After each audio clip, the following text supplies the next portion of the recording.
എൻ്റെ പേര് സുവർണ. ഞാൻ ചാലക്കുടിയിൽ നിന്ന് വരുന്നു.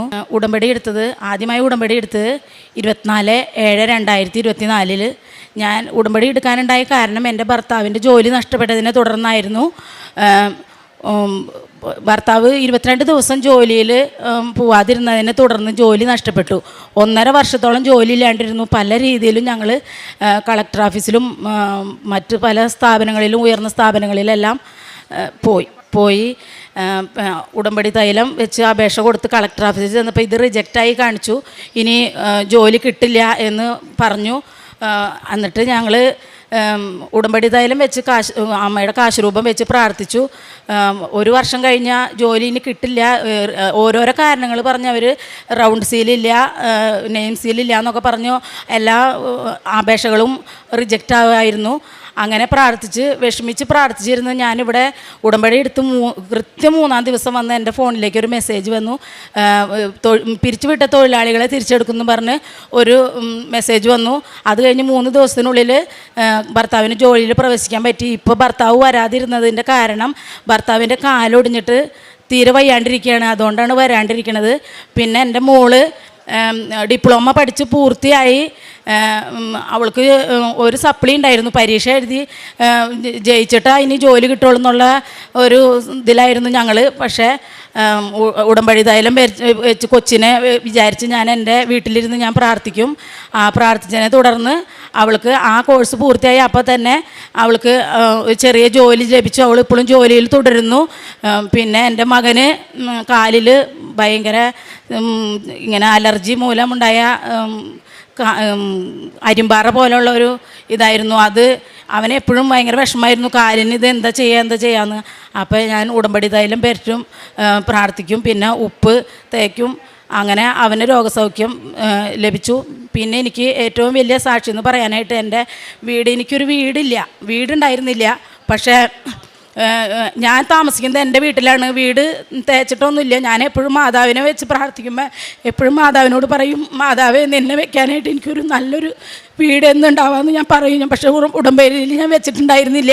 പക്ഷേ എനിക്ക് എങ്ങനെയെന്നറിയില്ല, പഞ്ചായത്തിൻ്റെ വക കാര്യങ്ങളിൽ അപേക്ഷകൾ 2-3 വട്ടം കൊടുത്തെങ്കിലും എനിക്ക് അതെല്ലാം റിജക്റ്റായി. ഒരിക്കലും വീട് കിട്ടില്ല എന്ന് തന്നെ വിചാരിച്ചു, എന്തെങ്കിലും സാധിക്കട്ടെ എന്ന് വിചാരിച്ചു.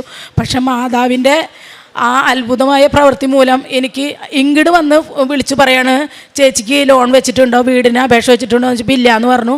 പക്ഷേ എന്നിരുന്നാലും അപേക്ഷ അവർ നിങ്ങൾക്ക് വീടിന് സാങ്ഷൻ ആയിട്ടുണ്ടെന്ന് പറഞ്ഞ് വീടിന് സ്വീകരിച്ചു. വീട് ലഭിച്ചു, വീട് പണി പൂർത്തിയായി. ഒരിക്കലും കിട്ടില്ല എന്ന് വിചാരിച്ചിരുന്ന കാര്യങ്ങൾ പൂർത്തിയാക്കി തന്നു. പിന്നെ അത് തന്നെയല്ല, ഒരു പൈസ പോലും ഇല്ലാണ്ടിരുന്ന സമയത്ത് ഞാൻ ജോലി ചെയ്യുന്ന സ്ഥാപനത്തിൽ മാഡംസുകളും പിന്നെ എൻ്റെ കൂട്ടുകാരികളും എല്ലാവരും എനിക്ക് സ്വർണ്ണമായിട്ടും കാശായിട്ടും കടം ആയിട്ടും ഒക്കെ തന്ന് എന്നെ സഹായിച്ച് പെട്ടെന്ന് തന്നെ വീട് പണി പൂർത്തിയായി. പിന്നെ പല ഘട്ടങ്ങളിലും എനിക്ക് 1 രൂപ പോലും ഇല്ലാണ്ടിരുന്ന സമയത്ത് ഞങ്ങൾ കൂട്ടുകാരികളൊക്കെ എപ്പോഴും പ്രാർത്ഥിക്കും മാതാവിനോട്. ഞാനൊരു ഹിന്ദു കുടുംബത്തിലെ അംഗമാണ്.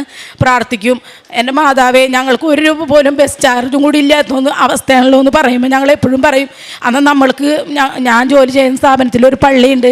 ആ പള്ളിയിൽ ഞങ്ങൾ മുട്ടുകുത്തി വിശ്വാസ പ്രമാണം ചൊല്ലി മുട്ടിലഴയും.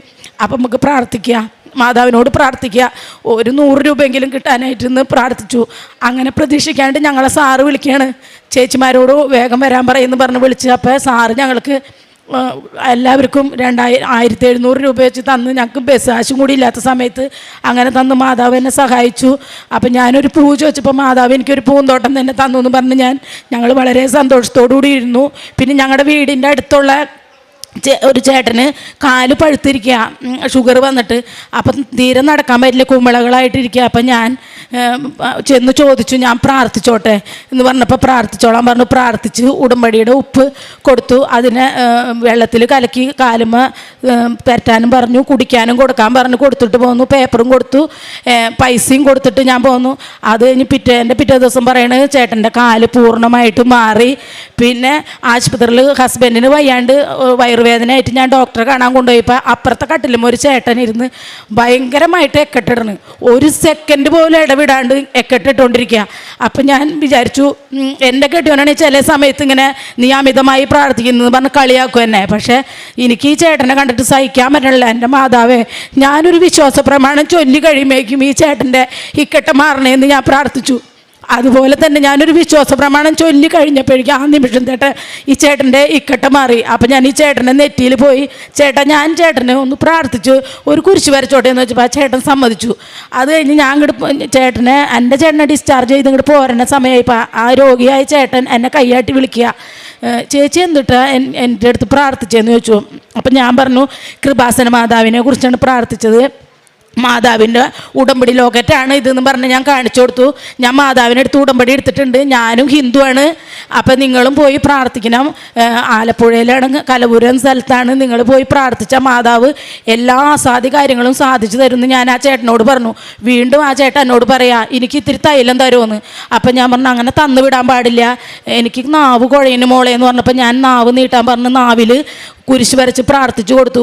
അങ്ങനെ കഴിഞ്ഞ് ഞാൻ എൻ്റെ വീട്ടിലേക്ക് പോന്നു. 2 ദിവസം കഴിഞ്ഞപ്പോൾ ഞാൻ എൻ്റെ മോനോടും അമ്മോടും പറഞ്ഞു, എടാ ഉണ്ണി ആ ചേട്ടൻ്റെ കാര്യം ഒന്നും അറിഞ്ഞില്ലല്ലോ, വയ്യായ മാറിയോ എന്ന് ഞങ്ങൾ പറഞ്ഞ നിമിഷം തന്നെ എൻ്റെ ഫോണിലേക്ക് ഒരു കോള് വരാണ്. ആ ചേട്ടൻ്റെ ഭാര്യ, മോളെ ഞാൻ ഹോസ്പിറ്റലിൽ കണ്ട ചേട്ടൻ്റെ ഭാര്യയാണ്, എൻ്റെ ചേട്ടന് പൂർണ്ണമായി രോഗം ഭേദമായി, ഇനി ഒരു ദിവസം കൃപാസനത്തിലേക്ക് പോകുമേ എന്നെ കൊണ്ടുപോയി എന്ന് പറഞ്ഞ് ചോദിച്ചു. അങ്ങനെ ആ ചേച്ചി അങ്ങനെ പറഞ്ഞ് വിളിച്ചു. ഞാൻ ആ ചേച്ചിനെ കൊണ്ടുവരാമെന്ന് പറഞ്ഞിട്ടുണ്ട്. പിന്നെ 15ഓളം പേരെ ഞാനിവിടെ കൊണ്ടുവന്ന് ഉടമ്പടി ഇടിപ്പിച്ചിട്ടുണ്ട്. പിന്നെ ചെറുതും വലുതുമായ എൻ്റെ കോളേജിൽ പഠിക്കുന്ന ഒരു കുട്ടിക്ക് വയറിലൊരു സിസ്റ്റ് ഉണ്ട്, ഭയങ്കര വയറുവേദന, ചേച്ചി ഒന്ന് പ്രാർത്ഥിക്കണം കേട്ടോ എന്ന് പറഞ്ഞപ്പോൾ ഞാൻ അതിനെ സിക്ക് റൂമിൽ കൊണ്ടുപോയി വയറിൽ ഉടമ്പടി തൈലം പുരട്ടി ഞാൻ വിശ്വാസ പ്രമാണം ചൊല്ലി പ്രാർത്ഥിച്ചു. അപ്പോൾ അവൾക്ക് പൂർണ്ണമായും വേദന കുറഞ്ഞു. ഈ ഗുളിക സ്ഥിരം കഴിക്കണത് കൊണ്ട് രാജഗിരിയിലെ ഡോക്ടറാണ് അവൾ കണ്ടിരിക്കുന്നത്. പൂർണ്ണമായും ഗുളിക കഴിക്കണോണ്ട് അവൾക്ക് ഭയങ്കരമായിട്ട് ഷുഗർ കയറി വരാമെന്ന് പറയണേ, ഗുളികയുടെ കണ്ടൻറ്റിൻ്റെ എന്ന് പറയണേ. അപ്പോൾ പിറ്റേ ദിവസം എന്നോട് പറയാ, ചേച്ചി ഞാൻ ഗുളിക കഴിച്ചിട്ടും ഗുളിക ഞാൻ നിർത്തി, ഇപ്പം എൻ്റെ ഷുഗർ 114 കുറഞ്ഞു 380 നിന്ന്. ഇപ്പം അവൾ ഗുളികകൾ പരമാവധി നിർത്തിയേക്കാണെന്നാണ് പറഞ്ഞിരിക്കുന്നത്. പിന്നെ കുട്ടികളൊക്കെ എപ്പോഴും എന്നോട് പ്രാർത്ഥിക്കാൻ പറയും. ഞാൻ ജോലി ചെയ്യുന്നത് കോളേജിലായതുകൊണ്ട് അവർ പരീക്ഷയ്ക്ക് പോകുമ്പോൾ അച്ഛനും സിസ്റ്റേഴ്സൊക്കെ പറഞ്ഞിരുന്നത് ഉടമ്പടി ലോക്കറ്റ് കഴുത്തിൽ ഇടരുത് പോവും എന്നാണ് പറയണേ. പക്ഷെ എനിക്കിത് താഴെ വയ്ക്കാൻ വിഷമം, മാതാവിനെ താഴെ വെച്ചാൽ നഷ്ടപ്പെട്ടാലോ എന്ന് പേടിച്ചിട്ട് ഞാൻ മാതാവിൻ്റെ ലോക്കറ്റ് പിള്ളേർ പരീക്ഷ ഹാളിലേക്ക് കയറുമ്പോൾ അവർ എൻ്റെ അടുത്ത് വന്ന് കഴുത്തിൽ വന്ന് മുത്തിണ്ട് പോകും. പരീക്ഷ കഴിഞ്ഞ് വരുമ്പോൾ അവർ പറയും, ചേച്ചി മാതാവ് രക്ഷിച്ചു, എനിക്ക് നല്ല എളുപ്പമായിരുന്നു എന്ന് പറഞ്ഞ് പിള്ളേർ സപ്ലി ഉണ്ടായവരും ജയിച്ചു. ഒരുപാട് കുട്ടികൾ പ്രാർത്ഥന സഹായം പറഞ്ഞിട്ടുണ്ടായിരുന്നു, അവരും ജയിച്ചതായിട്ട് എന്നോട് പറയണ്.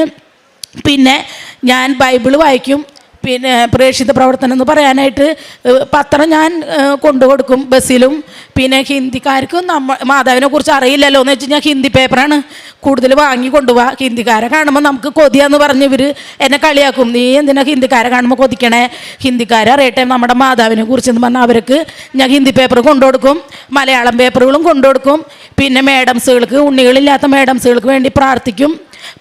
ഒരു മേഡത്തിന് ഇപ്പോൾ വിശേഷമായി എന്നറിഞ്ഞത്. അങ്ങനെ ഒരുപാട് അനുഗ്രഹങ്ങൾ തന്നു, ചെറുതും വലുതുമായ ഒരുപാട് അനുഗ്രഹങ്ങൾ തന്ന ഈശോയ്ക്കും. പിന്നെ ഏറ്റവും വലുത് വെച്ചാൽ ഞാൻ എൻ്റെ ജീവിതത്തിൽ ഏറ്റവും ഫസ്റ്റ് തുടങ്ങുന്നത് തന്നെ, എൻ്റെ ജീവിതത്തിൽ തീ കൂട്ടുന്നതിന് മുന്നേ ഫസ്റ്റ് തുടങ്ങുന്നത് സ്നേഹമുള്ള എൻ്റെ ഈശോയെ പ്രഭാതത്തിൻ്റെ ഈ ആദ്യ നിമിഷത്തിൽ എന്നുള്ള പ്രാർത്ഥന ഞാൻ അങ്ങനെയാണ് ഞാൻ കഴിഞ്ഞതിന് ശേഷമാണ് ഞാൻ അടുപ്പിൽ തീ കൂട്ടാൻ പോകുന്നത്. പിന്നെ അച്ഛൻ പറയണ ഈ ആരാധനയിൽ പറയണ പോലെ എന്നും കൂടെയിരിപ്പാൻ, ആ പാട്ട് ഞാൻ പാടിയാണ് നടക്കണത് എപ്പോഴും. പിന്നെ ഈശോയുടെ ഓരോ പാട്ടുകളും എനിക്ക് കൊന്തെത്തിക്കാനും മറ്റേ വിശ്വാസം ഒന്നും അറിയില്ലായിരുന്നു. ഇപ്പം ഞാൻ കൊന്തെത്തിക്കാനൊക്കെ ഞാൻ പഠിച്ചു. എപ്പോഴെപ്പോഴും കൊന്തെത്തിക്കും, എല്ലാവർക്കും വേണ്ടി പ്രാർത്ഥിക്കും. ഞാൻ പ്രാർത്ഥിച്ചതിൽ എല്ലാവർക്കും സുഖമായി എന്ന് കേൾക്കുമ്പോൾ സന്തോഷം. ഇത്രയേറെ അനുഭവങ്ങളും സന്തോഷങ്ങളും സമാധാനങ്ങളും തന്ന ഈശോയ്ക്കും മാതാവിനും ഒരു കോടി നന്ദി. ഇനിയും മാതാവിൻ്റെ ഉടമ്പടിയുടെ സാക്ഷിയായി ജീവിക്കാൻ എന്നെ അനുവദിക്കണമെന്ന് ഞാൻ മാതാവിനോട് മുട്ടിപ്പായി പ്രാർത്ഥിക്കുന്നു.